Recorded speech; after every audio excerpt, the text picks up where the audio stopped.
Hello, everybody. Nice to be here with you today.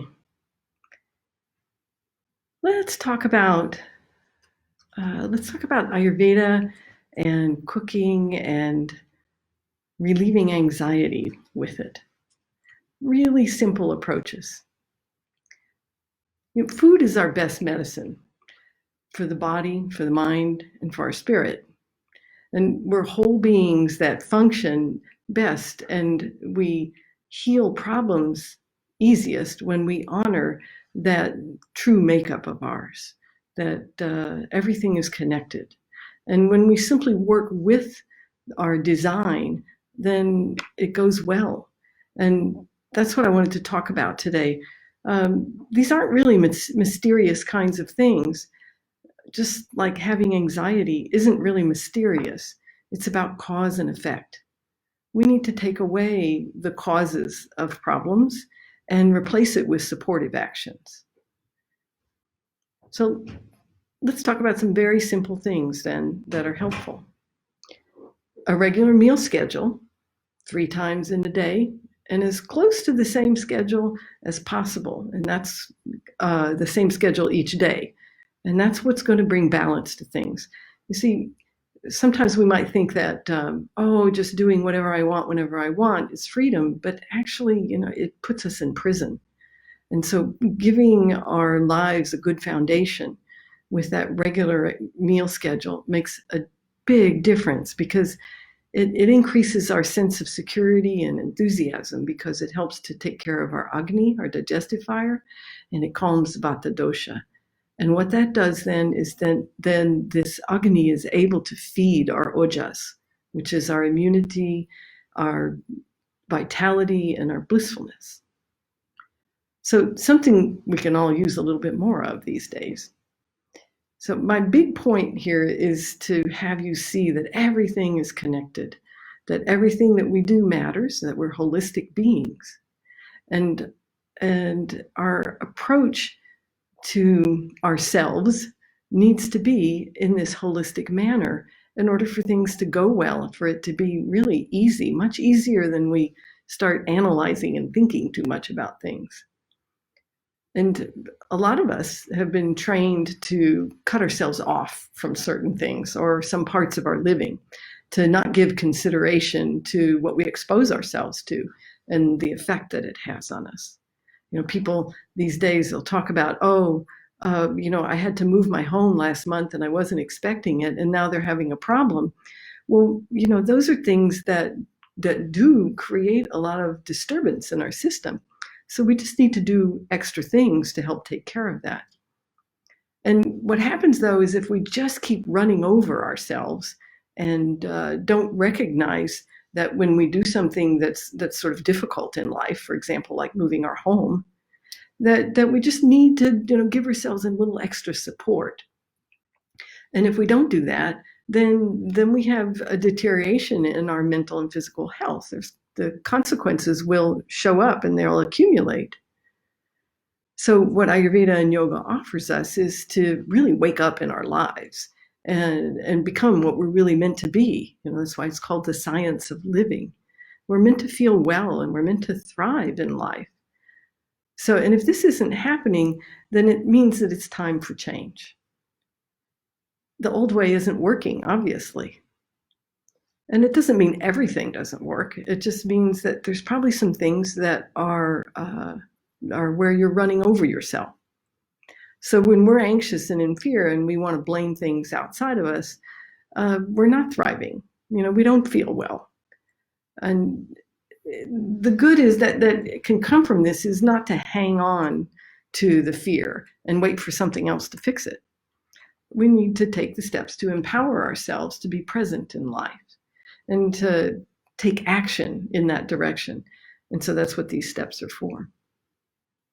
So we're prana, energy, our life force. And that's fed by ingesting prana. So the food we eat needs to have life force, meaning fresh with little to no processing. And we don't need to be occupied with measuring the components of it and whatever comes out of a laboratory. It really just ends up being distraction from what's real. It needs to have life force. And what's real is that nature offers that to us, prana. When we cook the food, we wake up the prana so that we can access it and digest the food. And that means that our Agni, our digestive fire, has to do that. And this is how we feed our ojas and we strengthen our immunity and our vitality and our blissfulness. And so then we have more of that and less anxiety. So if we can't digest it, then what we consumed doesn't feed our ojas. So by simply having 3 meals of high prana food in the day and not snacking, then we allow our body to digest what we consume, and then it will feed our ojas. It also makes good quality body tissue. And so this is how we really get nutrients into the body, and it's what makes us feel better mentally, and then we thrive. Okay, hopefully my internet connection will be better. Since we're talking about energy or prana, then we need to consider who's prepared the food. So you may have noticed that when someone who loves you makes the food, it's so good. And this ought to be the case all of the time. So when you prepare your own food, you want to do it with love in your heart. So, if you're mad at yourself, then you need to go sit down and calm down, forgive yourself and move on. But it makes a huge difference in your digestion. And when we digest, we assimilate, we absorb, and it feeds our ojas, our vitality, and our immunity. So this is something to really consider when you think you want to go out to eat. Is it a good choice? If you go somewhere that has a harmonious kitchen filled with love, then yes. But once you become accustomed to food that's been prepared with love, not performance, anxiety, anger, or something else that might be going on in a restaurant kitchen, then it makes sense to prepare your own food and stick with the people who love you and somebody that you know has prepared the food. So rather than go out, it makes sense to stay home, which a lot of us are getting to do these days. There are also a lot of good thermoses that are made these days. So when you're back at work you need to go out for the whole day, then you could cook some food in the morning, put it in the thermos, have it warm through the day. Don't want to reheat the food because once you've cooked it, you've awakened that prana. And if you heat it again, then you will kill the prana. So sometimes you could pour a little bit of warm water onto it, and that might help, or warm herbal tea. You could also do something like cook the grain and the legume for the day, and then when you come home, you can cook the vegetables as well. Again, it's much more ideal to do it all at once, fresh, right then. But sometimes we have to do other things, and that's okay. So we just do the best that we can with maximizing the prana. And although cooking over a flame is really ideal, there are also a lot of electric appliances that will help you in order to make sure you can have 3 freshly cooked meals in a day. Things like rice cookers or electric pressure cookers. Those things can be set up in advance. They have timers. They'll turn on, cook, turn off. And so it's just another option to consider for yourself if your situation calls for it. Planning your meals for the week and then getting ready for the next day the night before makes a huge difference in how smoothly your food preparation goes. So often I'll be around people and that 15 minutes before they want to eat, they're starting to think about, oh, what am I going to make to eat? That just doesn't work very well because then you end up doing something too short, or you end up eating later than you had planned. So really sorting that out for yourself, it just takes a couple of minutes. Then you'll feel better and food preparation will go much easier. So this preparing your food needs to be a foundation for your living. It's like brushing your teeth as well, rather than something that we just sort of stick in around everything else. This is when we really start to take responsibility for our own health and well-being and to take charge of our lives. We don't have to give all of our power away to everything else around us. So the other point for today is to use ghee to support your Agni and feed your ojas. So I'm repeating myself. Yeah. So this ojas is our immunity, our vitality, and our blissfulness, so that it might help you to really think about what you're doing and how you might be able to improve it so that you can feel better. Some other oils are really great too, and you want to use some of both, but they do bring a little greater challenge to your Agni, to your digestive fire. So having ghee as a primary will help calm Vata dosha. It supports your Agni, which is then going to reduce the anxiety and fear. So the ghee provides lubrication to your body, to your mind, helps to calm your nervous system. For me, when I started using ghee, it was like I was a squeaky, rusty door that suddenly became quiet. And that was my mind as well as my physical body. And this is really quite simple. There are other factors that aggravate Vata that causes anxiety and fear. And certainly removing those causes are an important component also.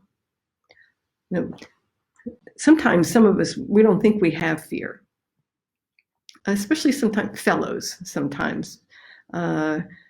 feel like they have to look strong. And once I was speaking to a client, and he was a father and the owner of a sizable business and had a lot of responsibilities and stuff and did very well in life. But he was having some health problems. And he said to me in the conversation, he says, "No, I don't have any fear." I had asked him. And he said, "I do my practices. I have my, I know that the divine is there for me. I have the God that I feel connected to."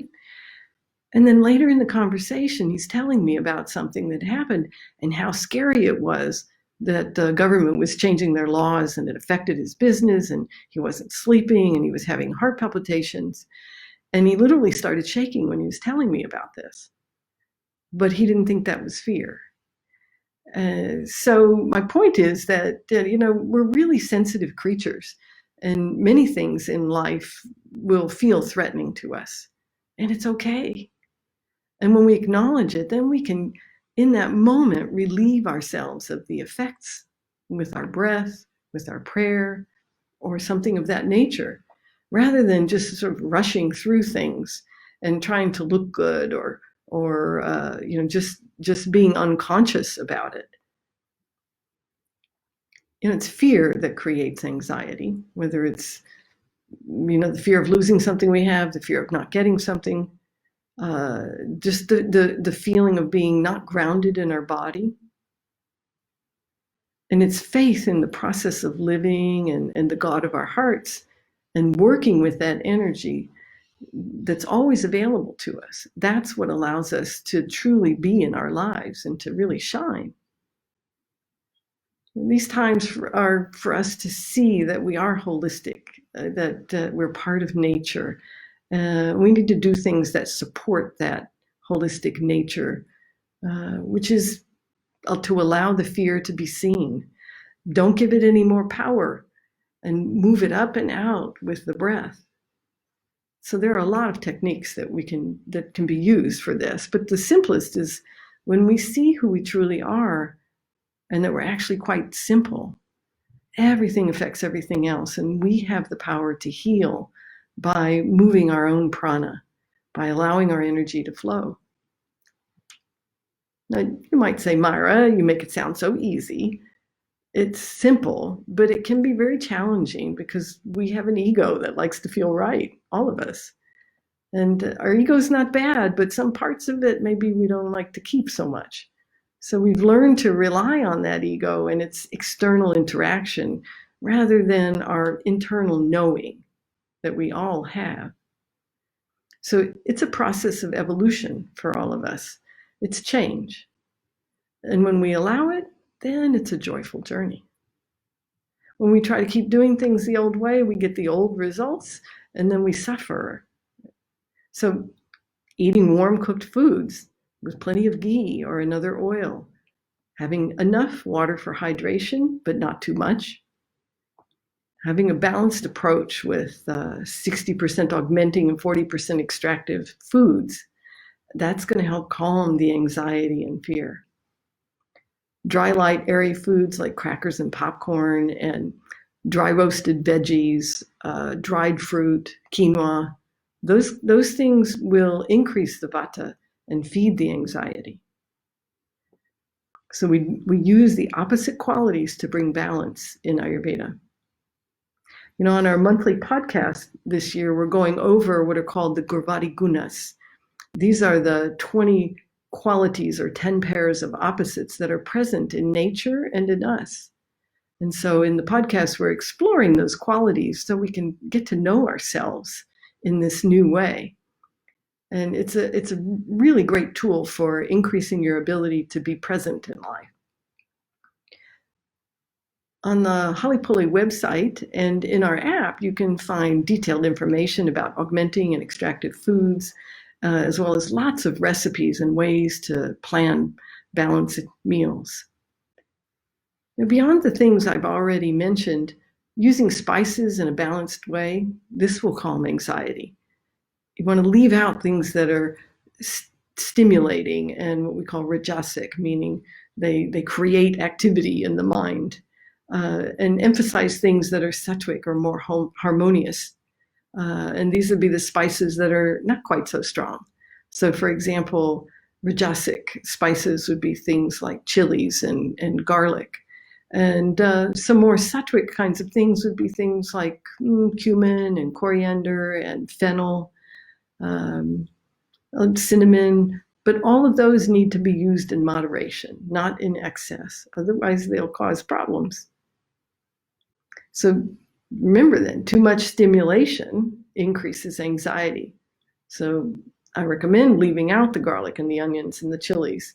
You can have a little fresh ginger, a little black pepper cooked in the food, along with some of those other spices I mentioned, or maybe something fresh like basil and cilantro. If you've been having garlic and chilies or onions, these are really strong tastes. So it takes the taste buds a few days to up to 10 days or so, but usually most people within a week, where the taste buds start to change and you start to taste other things. And then you won't crave those strong tastes so much. In your early evening dinner, put a little nutmeg in one of the dishes, and this will help settle your mind because the nutmeg has a sedative quality. So for example, in each dish of a meal, you can use about 3 spices for cooking as well as salt, but not more. Keep it real simple to start, and always a moderate amount. If you're cooking for one person and you have nice fresh spices, then a 1/4 teaspoon for each is going to be really plenty. And then a couple of other things you can add in is you could add a little lavender, if you get some lavender flowers or some rose petals or some passion flower. You can add a little of this to the food too. It brings a fairly unique taste, but it's also very calming for the mind. And so there might not be things that you're accustomed to, but you might find that a small amount of it can be quite pleasant and helpful for calming the anxiety. So balancing the qualities of the spices brings balance to the meal, and then therefore to our body and mind. So on our app, Live Ayurveda and Yoga, we have a new cooking class. And if you'd like to develop some healthier eating habits or learn more about cooking or reversing the disease process, then a health consultation, an Ayurvedic health consultation, is really the way to go. So let's do a little meditation to just bring some clarity and some consciousness and reduce anxiety. Sit with your spine upright, close your eyes and come into the center of your head. And you'll find the center of your head by drawing a line between the eyebrows straight back and the tops of your ears straight across. And where those two lines cross is the center of your head. And from here, you have the opportunity for equanimity, for even-mindedness. You have the opportunity to see possibilities and new ways for yourself. Now imagine a grounding cord, an energetic cord from the base of your spine to the center of the planet. Connect it to the center of the planet and imagine a switch, like a light switch, and flip it on. And be in the mode of letting go. Just notice, how does this feel in your body and your mind? And if your mind wanders off, it's okay. Just gently bring it back. Bring it back to the center of the head, because this is your place to create heaven on earth. And all of this is just practice. Create a rose out in front of you at arm's length and use it now as a sticky rose, and let it clean out the center of your head. Let it collect up anything that clouds your mind and your thinking, anything that keeps you from seeing new possibilities for yourself. Put the rose out in front of you at arm's length and destroy the rose by tossing a little bomb at it or lighting a match and dissolving it completely, and just let that energy be dispersed. And then take a nice, sweet inhale through your nose and a relaxing exhale through your nose. Just bringing consciousness to your breath can have a relaxing effect on the mind. No pushing, being present with your breath and the movement of your prana. Imagine a rose out in front of you, just an image of a rose, and let it represent your clarity and consciousness. And now bring that rose right into your body, moving through the chakras or the energy centers from the base of your spine to the top of your head. And just move slowly right up through the spine. And notice if the rose gets stuck or blocked anywhere. And if you need to, then you could create another rose and just collect up that blockage. And then destroy that rose. And you can, of course, start over anytime. This is all just energy. As you let that rose point out any blockages, continue to clear out anything that gets in the way. Go all the way up to the top of your head. This is just a process of letting go. You don't have to know exactly what it is. But as you let go of your old ways and release some of that charge on those ways of the past, you clear the path to the God of your heart. Let it be simple, and it is an ongoing journey. There's always more for us. Just have a little smile to yourself. Imagine a big gold sun over your head, and put in that gold sun clarity and courage and persistence, self-love and love of the divine. Pop a hole in that gold sun and allow bright gold, high vibration energy to pour in through the top of your head. Let it soothe all the cells in your body, filling your grounding cord all the way to the center of the planet, and filling your aura around your physical body. And when you're ready, you can open the eyes.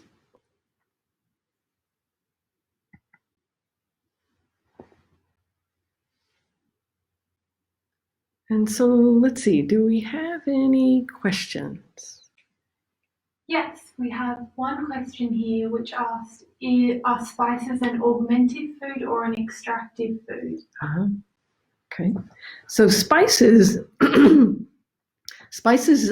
can be augmenting or extractive, and it really depends on their primary taste. So that's how we really determine that. So for example, cinnamon, although it has some pungency, it has some heat, but its primary taste is sweet in most cases. And so it would be considered a little more augmenting. And then if you take a spice like ajwan or mm, coriander, for example. So these are ones that a little more the bitter taste is the primary taste, right? So they all have many tastes to them, but the primary is a little more bitter, and so that would be extractive, yeah, meaning it draws things out of the body. Okay. Is there a book or a podcast you would recommend for beginners? Beginners to Ayurveda. Yeah. So for beginners, so my book, Heal Your Freedom in Your Relationship with Food, that would be a really good place to start because it relates it to the eating process, and gives you a little foundation for Ayurveda and a little bit about cooking and bringing balance to things. Yeah? And then there are many other books. Yeah. And then we also have Simple Ayurvedic Recipes, which is a recipe book that's available also. It's available on Amazon and also on our website at Halipuli. We also on our website have many recipes and also in the new app, Live Ayurveda and Yoga. Is there an alternative to ghee for vegans? Okay. So the question about ghee and if one is vegan, well, there really isn't anything that compares.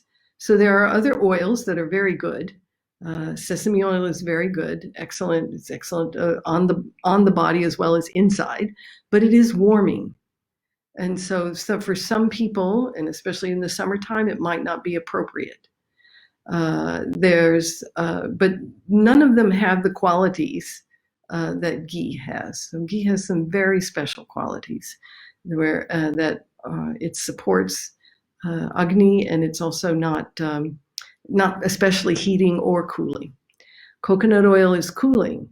And again, if you're in hot weather, that can be appropriate. If you live in a very cold place, you shouldn't be eating coconut oil, because it's confusing for your body and your digestion won't be as good.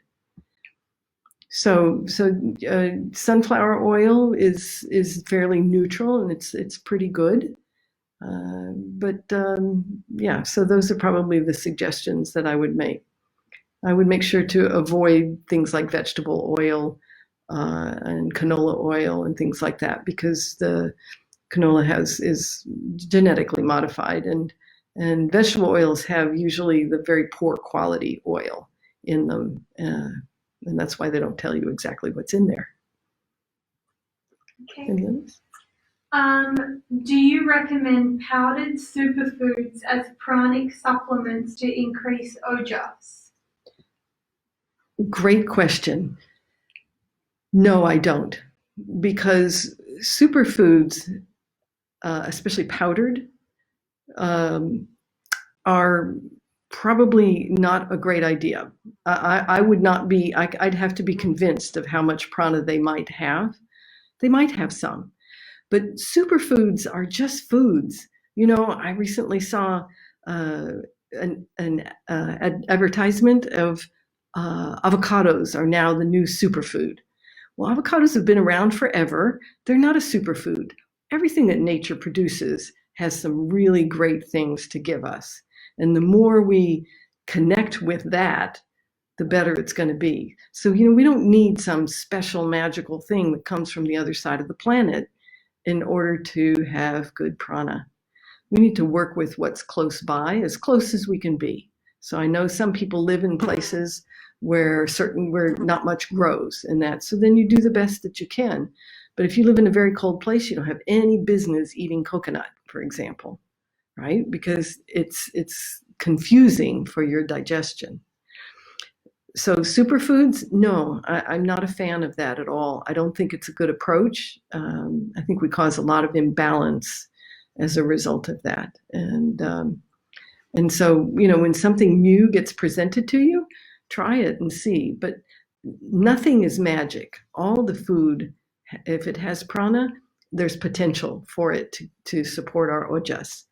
Depends on whether we can digest it or not, and whether it's actually appropriate for us or not. But usually the superfood ads are only looking at a very narrow view of whatever that food is doing. Okay. Good morning from Crete. How much spicing when cooking for, say, 10 people? Okay. It depends on what spices you're using. But if you probably stay with that quarter of a teaspoon per spice per person, you're probably going to be pretty good that way. But as you get up over 8 to 10 people, you're going to need to reduce it probably, because you'll see that quantity will get too large. It does depend a little bit on the spice that you're using and how strong it is. Okay. If healthy, do you use Ayurvedic herbs besides the food, or just if sick? Oh, okay. That's a personal choice. I've gone both ways. I've had times where I didn't use any herbs, and I have times where I do. Most of the time these days, I do. If you're a person who travels a lot, if you're a person who really likes to work a lot and that kind of thing, then it's probably a good idea, but not absolutely necessary if you're doing the things that I talked about today, for example. So in other words, if you're having a regular schedule of well-cooked meals with prana, and you're eating in a way that's respectful to your body, and you're getting enough sleep, you're probably not.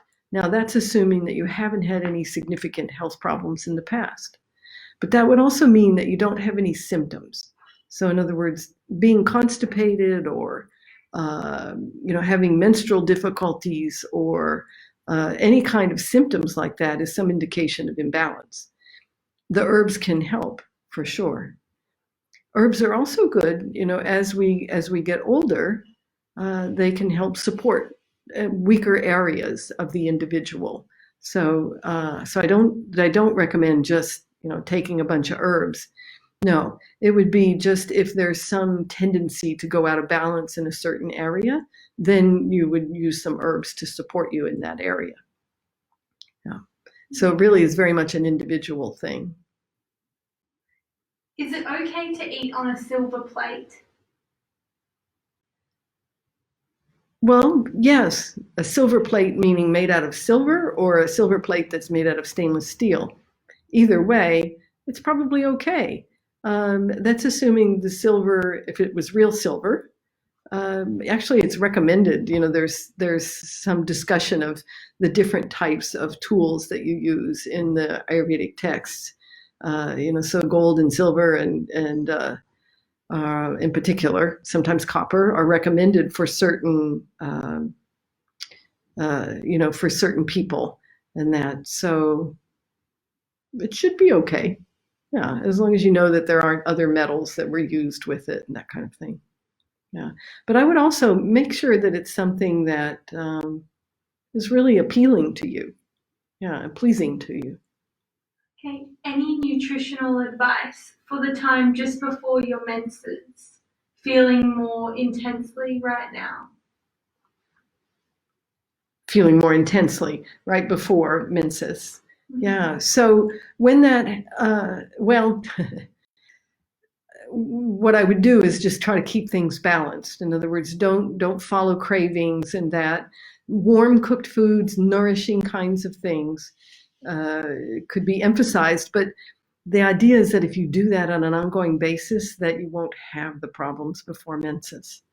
Because that's not something it's not natural for it to happen. It is a sign of imbalance. So then we need to look at what's happening through the whole month, and straighten that out so that your menses comes, and it's normal to be a little bit, or natural, I should say, to be a little more quiet and inward, and that would be really appropriate. and then it should come and then go. Yeah. Okay, good. So let's just take a moment and close the eyes to finish up. Take some relaxing breaths. And I'll just om, and you om to yourself inside and feel the vibration go from your tailbone up to the top of your head. Om.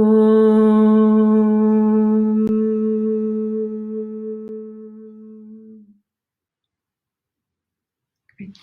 Good. Nice to be with you today. See you next time.